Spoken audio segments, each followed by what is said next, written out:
Hi, I'm Greg Crawford with the Friday News Dump, brought to you by World News Trust. Oh, corporatists. These guys just never let up. The litany of outrageous, insane, and flat-out evil machinations by multinational corporations would take years to recount. So let's just touch on a couple of the most egregious examples of predatory capitalism run amok. At the top of the list has to be the TPP, or the Trans-Pacific Partnership. Negotiations for this obscene travesty are so secretive that an in-depth analysis is difficult. But enough information has been ferreted out to make the rational human being scream at the top of his lungs, "Are you fucking kidding me?" To call it NAFTA on steroids is a bland assessment. Only a fraction of this so-called trade deal actually deals with trade at all. In reality, it is a corporate coup d'etat. It is high treason on a global scale. Nothing like it has ever been conceived outside of a comic book villain's fevered imagination, or a corporate CEO's fevered imagination. Nowadays, there's little difference between the two. Ordinarily, such treaties are hammered out by the legislative bodies of the nations involved, but not this time. I can't speak to the other Pacific Rim nations targeted by the TPP, but to the best of my knowledge, none of the appropriate committees in either our House or Senate have been read in on this thing. The president has someone on the inside, but he sure as hell ain't down with this whole transparency thing. What? Keep a campaign promise? Now you're just having fun.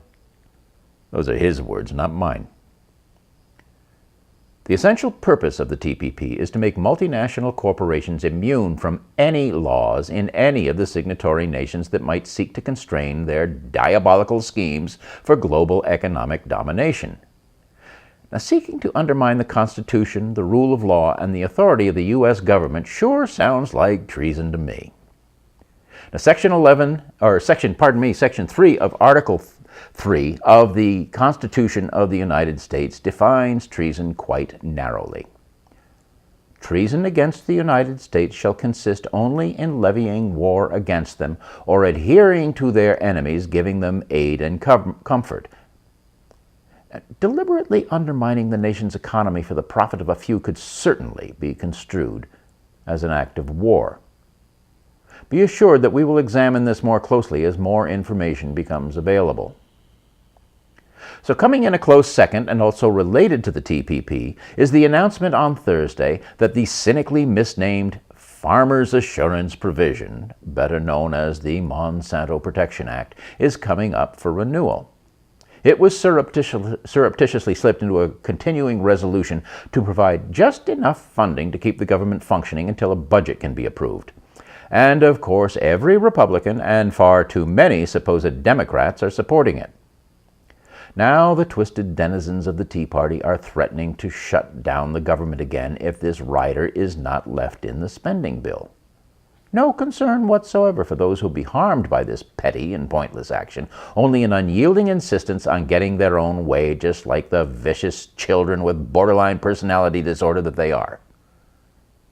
Now, as tediously repetitious as it sounds, this is yet another instance of a multinational corporation trying to exempt itself from any existing laws or future court actions by declaring it illegal for a judge to issue an injunction against one of their GMO seeds, even if it is proven to be unsafe. Did you get that last little tidbit? Even if it is proven to be unsafe. Do you believe these assholes? Many countries in Europe are banning Monsanto's GMO crops altogether. In retaliation, Monsanto is trying to patent essential crops and the seeds that produce them, even if the company has made no patent-worthy genetic modifications to them. How's that for chutzpah? These soulless monsters are relentless in their determination to take iron-fisted control of the entire world's food production and distribution system. Do you really want to let them get away with this? I don't. As I said, we could go on for days. But what are voters to do when their elected representatives put the interests of greedy, self-serving corporations ahead of the best interests of their constituencies? Well, vote the bastards out, of course.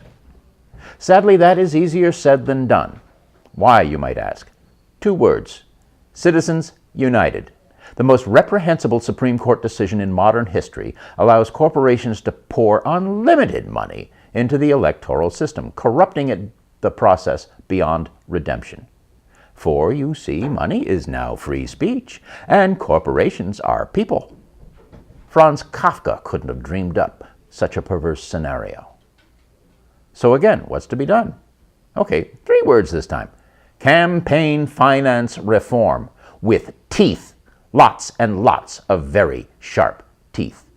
The only way to exterminate the grotesque corruption that has poisoned the body politic in this country is to forbid unequivocally and irrevocably any contributions by any person or any legal entity to any political campaign.